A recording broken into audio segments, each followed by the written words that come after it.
topics. And right now I actually write history books, though most of my history books are related to the history of fields of sciences.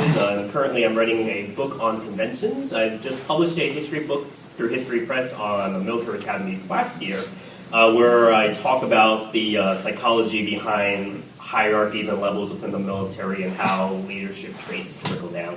So that's kind of my field as well. So it seems like we kind of have... I mean, his field sounds all official and hard sciencey. In my field over here, I'm like, well, I've published papers on transgender studies, and I published papers on why you develop kinks and fetishes, but that's beside the point.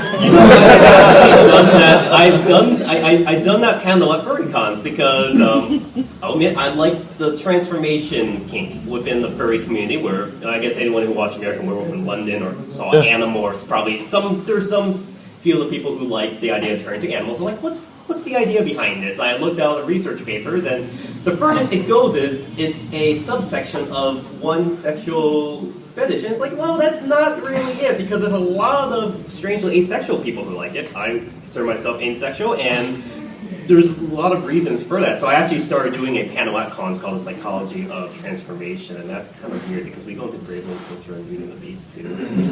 Yeah, but this is not a furry con. This is obviously a Brony con because we have no furries in the crowd, right? No one's a secret furry. Oh no, we've been infiltrated. Changelings are here. Yeah. All right. So I guess before we ramble on and become crazy, who has an interesting question they'd like to pitch us first? All right, you in the back. Yes. So this is just for the topic, right, from the show? Yeah. You can ask us anything you want that can relate back to the show. You can ask me the physics of Pinky. What would the internal organs and structure of Tyrek be like to make him actually function?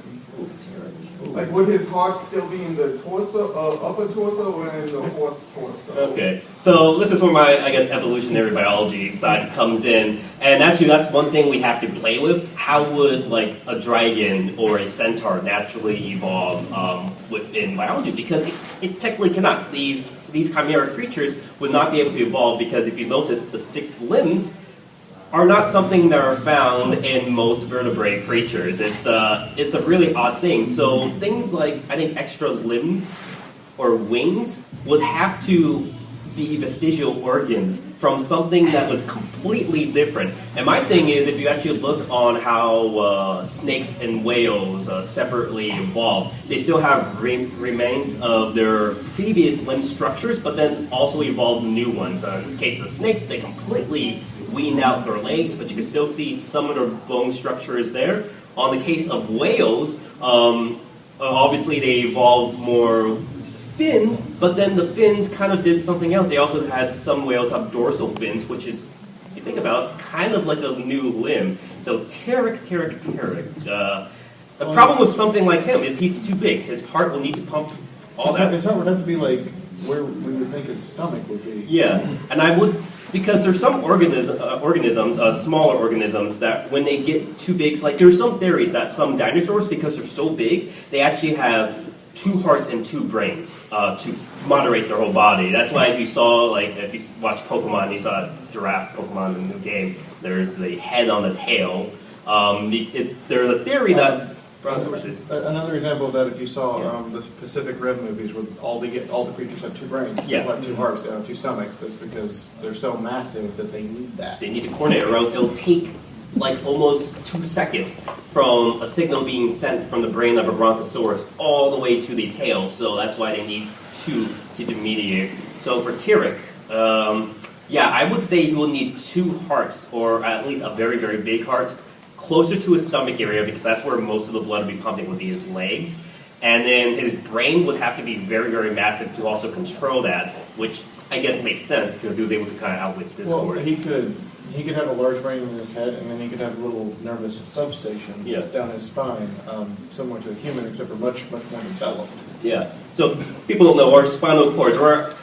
We think of most of our thoughts and all the controls coming from our brains, but we humans are actually really advanced that our spinal cord is kind of like a secondary brain. And that's why we theorize, if you look at a lot of these dinosaurs, that's how the second brain evolved from larger, well, actually that's where cancer comes in. Tumors that appear within the spinal cord, if they were successful, all of a sudden you have a brand new organism. If the cancer ends up killing them, then it's a dead organism. That's actually the strange thing about telomeres we learned is if you have a tumor, if the tumor somehow helps you, you actually survive, and that tumor then becomes beneficial and gets passed on down the gene line. So these extra limbs could probably be even tumors. But a direct example of this, if you shatter your L5 on your spinal column, you can't walk. If you shatter your L6, you can't breathe.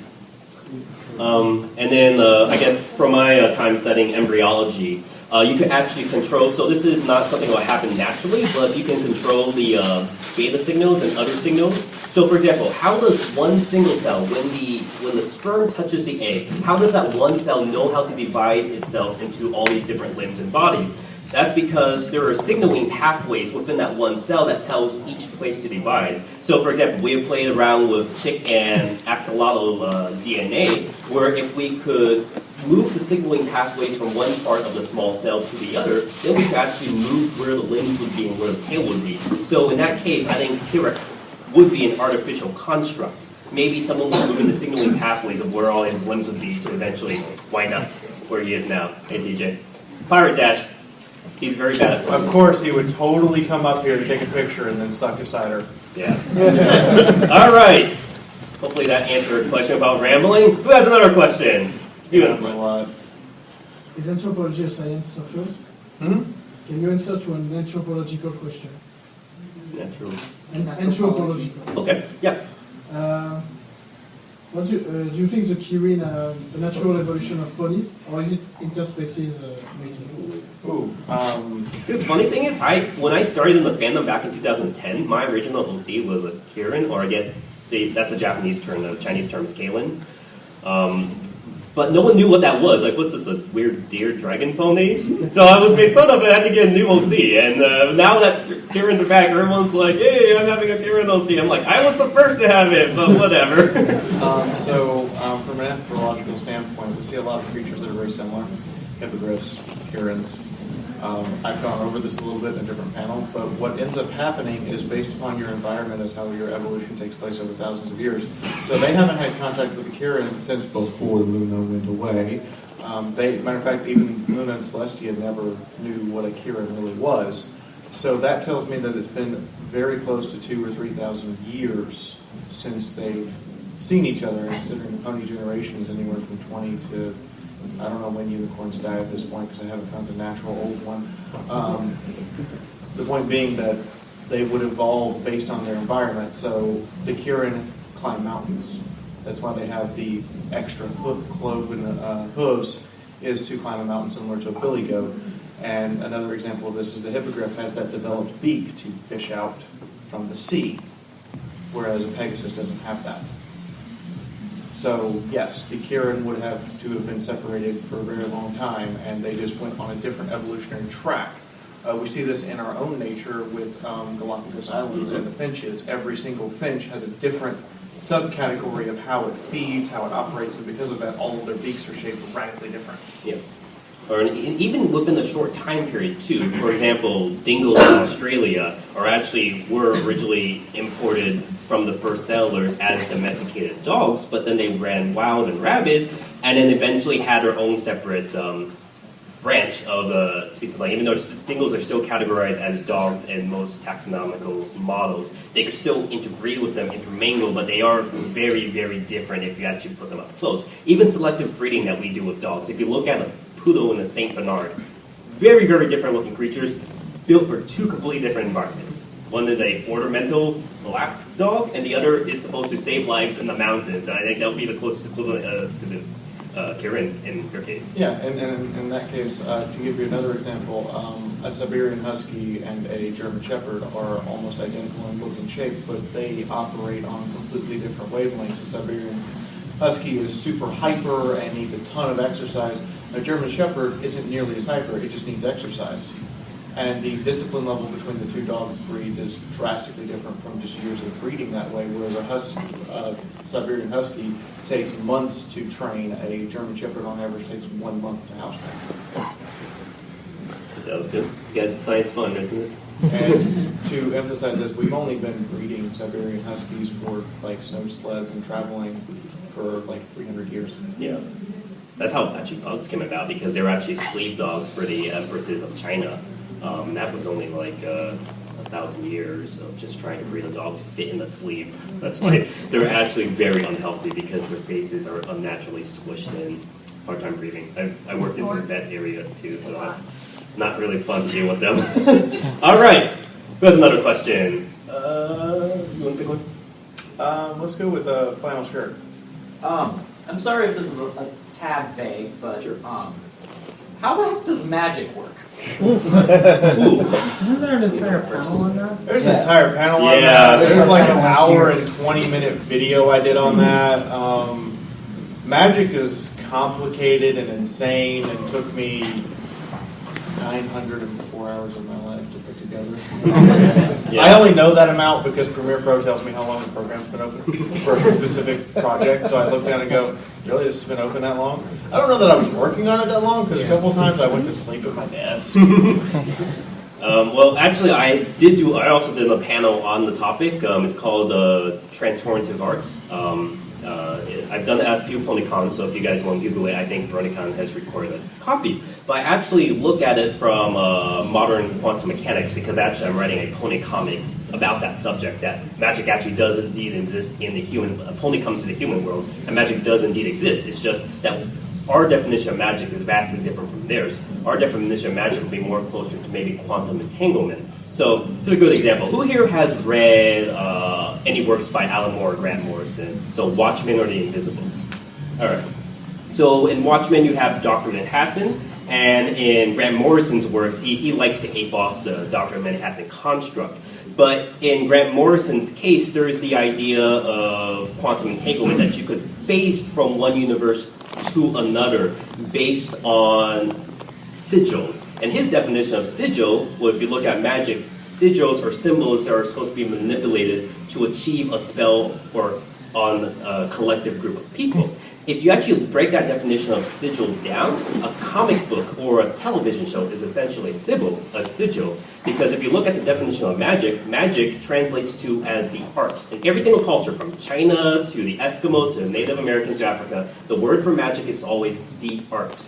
And if you look at the definition of magic, it is a manipulation of symbols or an incantation of words meant to achieve a change within the consciousness of somebody. So when you look at a painting, that is a manipulation of symbols that can make you feel happy. Hey, it's a sunrise. Or if you read a really, really sad novel or a political memoir, that could get you rally up. That is actually the literal definition of magic if you think about it. So in that case, our idea of magic was then imprinted onto a comic book, for example, and this comic book is essentially the multiverse to the other. So our ideas are written down into this comic, and that comic comes back and inspires us. So for example, Star Trek, inspired by the golden age of science fiction. Everything in Star Trek, from communicators to touchpads and stuff, eventually came back and inspired our NASA scientists to go out to explore, inventors to create what they saw in Star Trek. So definition of magic in that case would be this transformative process. So magic in the pony world exists in that fantastic form that we see it, but it's because that's our definition of magic. Lauren Faust's definition of magic that she impresses on there, and that comes back to inspire us. So it's a little bit bigger, but I like the quantum entanglement theory on that. I have a completely different point of reference in biology, and that's, for example, human beings oftentimes do things that are well beyond our capabilities in times of emotional stress, or if we just will ourselves to do it. Example, you have your hand out here on the side of the window in your car, you get hit in an accident, and suddenly your hand is crushed through the metal. This should be physiologically impossible, but it's happened on a regular basis. Another example is a person is clearly dying. They should be dead. Their heart stops, whatever, and then it just restarts through sheer force of will.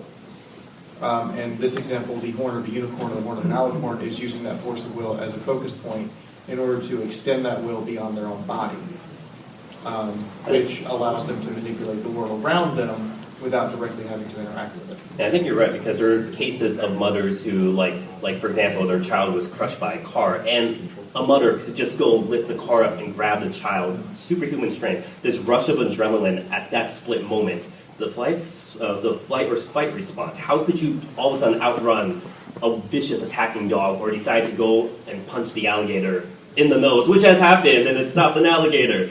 That's